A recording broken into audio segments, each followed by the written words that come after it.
تو بات یہ ہے کہ لڑکا مجسم ہوا، جوانی میں آیا، لڑکپن میں آیا، اور پھر جوانی میں وہ مسلوق کر دیا گیا، مر گیا۔ مرا یا کہ نہیں؟ مر گیا تھا نا، مر تو وہ گیا، مر تو وہ، اب اس کی پسلی میں بھالا مارنے کی کیا ضرورت ہے؟ مر تو وہ گیا ہے، پسلی میں بھالا کیوں مارا گیا؟ پسلی میں بھالا نہ لگتا تو اس کی بیوی نہ نکلتی۔ آدم کو گہری نیند اس لیے دی گئی کہ ہوا کو بیچ میں سے نکالا جائے۔ اس کی کلیسیا، اس کی بیوی، اس کی دلہن نکلنی ہی تب تھی اس کے پسلی میں بھالا لگنے سے۔ وہ جو کہتے ہو نا اس کا خون اور پانی بہ نکلا، اصل میں وہ میں اور آپ وہاں سے نکل رہے تھے۔ ہاں تو وہ لڑکا، لیکن اس کے اندر دلہن بھی تھی۔ اس کے اندر کیا تھی؟ دلہن تھی یا کہ نہیں ہے؟ اگر نہیں تو پھر آج اسی کو کہیں گے کہ جیسی اصل کی دلہن ہے۔ تھوڑا منڈا ہے، کل ان رشتہ لین جانا ہے، لوگوں دیا ہیرے ورگیاں کڑیاں دے وچ نقص اٹھی کھلوتی چنگی نہیں لگتی ہے، بیٹھی چنگی نہیں لگتی ہے، ترتی چنگی نہیں لگتی، منڈا پاوے ایویں ہی ہوئے۔ اپنے بچوں کے لیے تو ایسی دلہن پسند کرتے ہیں، تو یسو یہو جی دلہن لے جائے گا، جھوٹ بولن والی، گالاں کڈن والی، شرابی دلہن کر لے گا قبول ہے؟ اپنے لیے تو بڑی بچوں کے لیے دلہن۔ میں کہتا ہوں اگر وہ باپ کا اکلوتا ہے تو اس کی بیوی بھی، غزل الغزلات پڑھ کر کے دیکھو، وہ اپنی ماں کی اکلوتی ہے، وہ اپنے باپ کا پیارا ہے، وہ اپنی ماں کی پیاری ہے، وہ صلح و سلامتی کا شہزادہ ہے، تو اس کے بارے میں لکھا ہے اے شولمیت لوٹ آ کے ہم تجھ پر نگاہ کریں۔ تو شولمیت کا لفظی معنی ہے صلح کی بیٹی پر کیوں نگاہ کرو گے؟ گویا کہ وہ دو لشکروں کا کیا ہے؟ ناچ ہے۔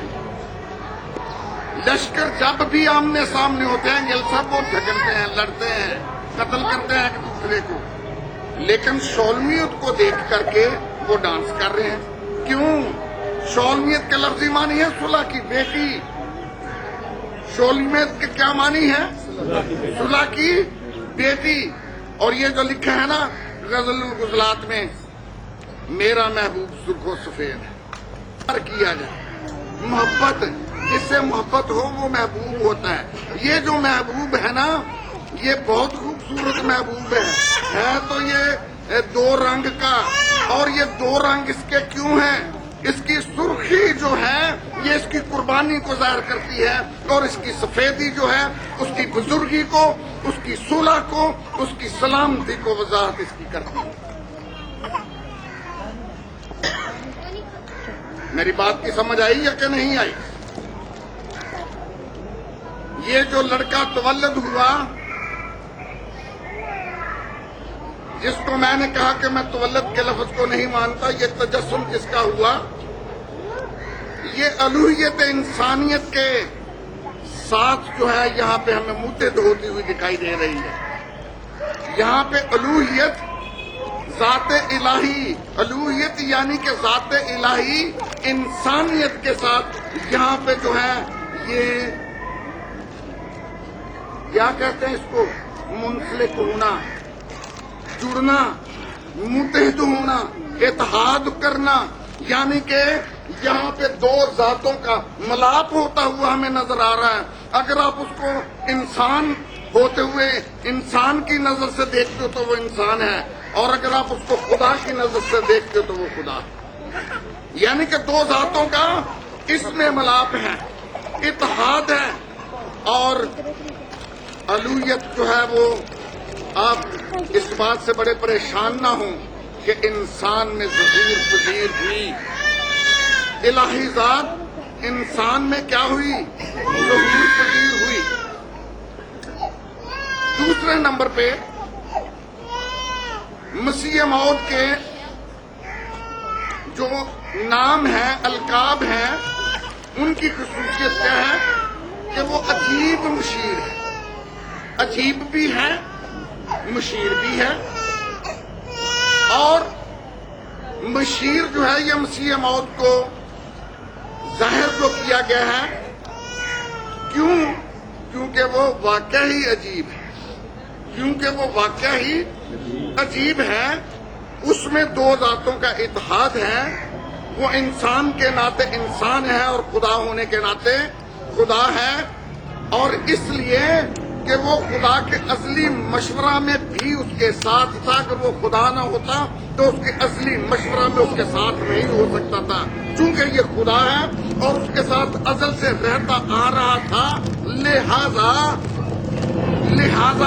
اس کا مشیر ہونا مجبوری ہے، لہذا اس کا مشیر ہونا مجبوری ہے۔ اور عجیب یہ کس طرح سے ہے کہ یہ خدا ہونے کے ساتھ ساتھ انسان بھی ہے، خدا ہونے کے ساتھ ساتھ کیا ہے؟ انسان بھی ہے، اور اس میں اصلی مشورہ جو ہے یہ خدا کے ساتھ اس میں یہ شامل ہے۔ کائنات کی اور انسان کی تخلیق اور انسان کی نجات میں یہ اقنوم ثانی ہے اور اقنوم اول کا مشیر۔ اقنوم اول خدا ہے تو یہ اس کا مشیر ہے، خدا باپ کا کیا ہے یہ؟ اور کلسیوں 2:3 کو پڑھیں تو اس کے مطابق وہ ایمانداروں کا بھی مشیر ہے، وہ ایمانداروں کا بھی مشیر ہے، کیونکہ اس میں حکمت اور معرفت کے خزانے چھپے ہیں۔ کیا چھپا ہے اس میں؟ حکمت اور معرفت کے، اس کی مشورت سے سب سے اعلیٰ مشورت اور کامل مشورت، اور اس کی مشورت میں غلطی کا امکان نہیں ہے، اس کی مشورت میں ایماندار کی صحیح رہنمائی ہوتی ہے۔ اور پہلے پطرس اس کے پہلے باب کی 10 اور 11 آیات کے مطابق وہ انبیاء کا بھی مشیر رہا، نبیوں کا بھی وہ مشیر رہا، وہ بھی اس سے مشورہ کرتے رہے، وہ بھی اس سے، نبی بھی اس سے کیا کرتے رہے؟ کس طرح سے کرتے رہے؟ نبی تو بعد میں آئے، کچھ نبی اس سے پہلے آئے، کچھ نبی اس سے پہلے آئے، اور اس نے کہا جو میرے بعد میں آئے ہیں وہ چور اور ڈاکو ہیں۔ کیا اس نے کہا؟ جو میرے بعد میں آئے ہیں یا پہلے آئے ہیں؟ کیول صاحب ذرا ہوتے دھیان کرو، کون چور تھے ڈاکو؟ پہلے آئے جو ہاں، ایلڈر ہی ہے، سن کے جانا، جو مجھ سے پہلے آئے وہ چور اور ڈاکو ہیں۔ تو کئی لوگ کہتے ہیں اس نے چور اور ڈاکو انبیاء کو کہا،